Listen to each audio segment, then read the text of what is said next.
What if the fuel of the future produced nothing but water as waste? Imagine powering our cars, homes, and factories with an energy source that leaves behind zero harmful emissions. This isn't science fiction. It's the promise of hydrogen fuel.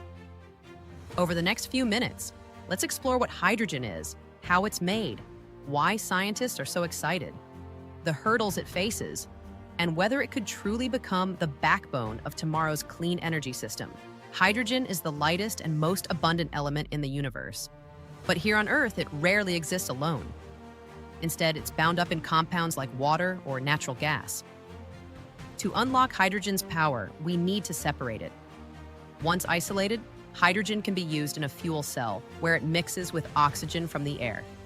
This reaction produces electricity, a bit of heat, and the only byproduct, clean water vapor.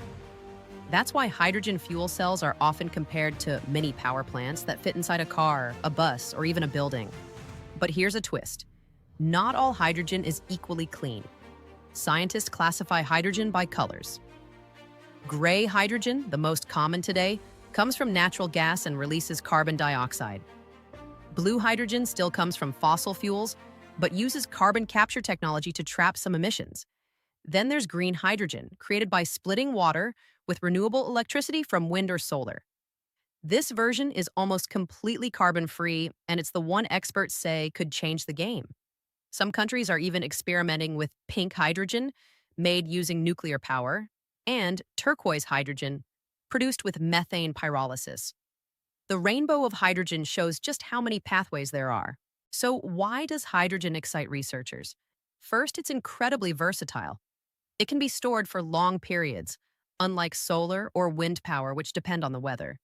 It's energy dense, which means a small amount packs a big punch.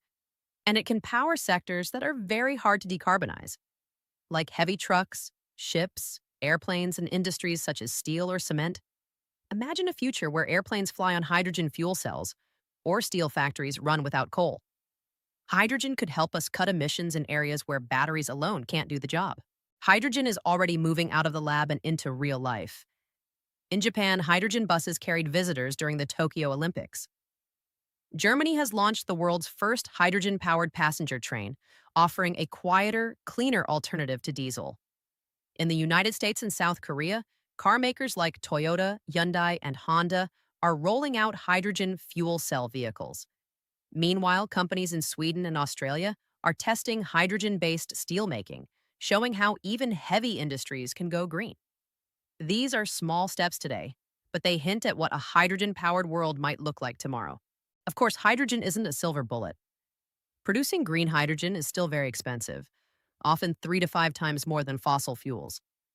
Electrolysis, the process of splitting water, requires a huge amount of electricity, so we need massive growth in renewable energy to make it practical.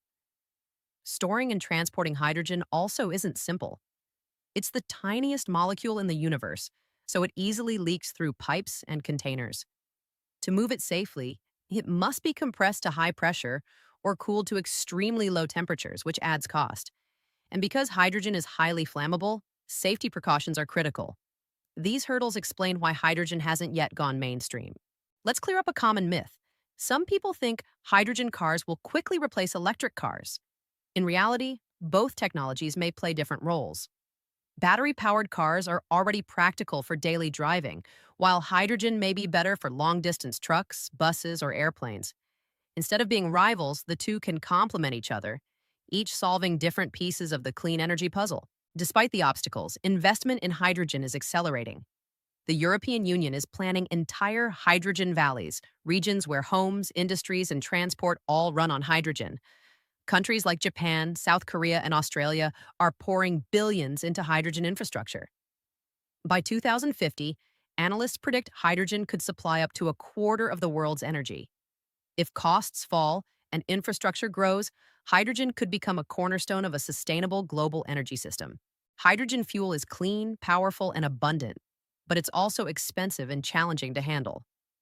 The real question is whether governments, industries, and scientists can work together to unlock its potential. Will hydrogen truly fuel the future, or will it remain a dream?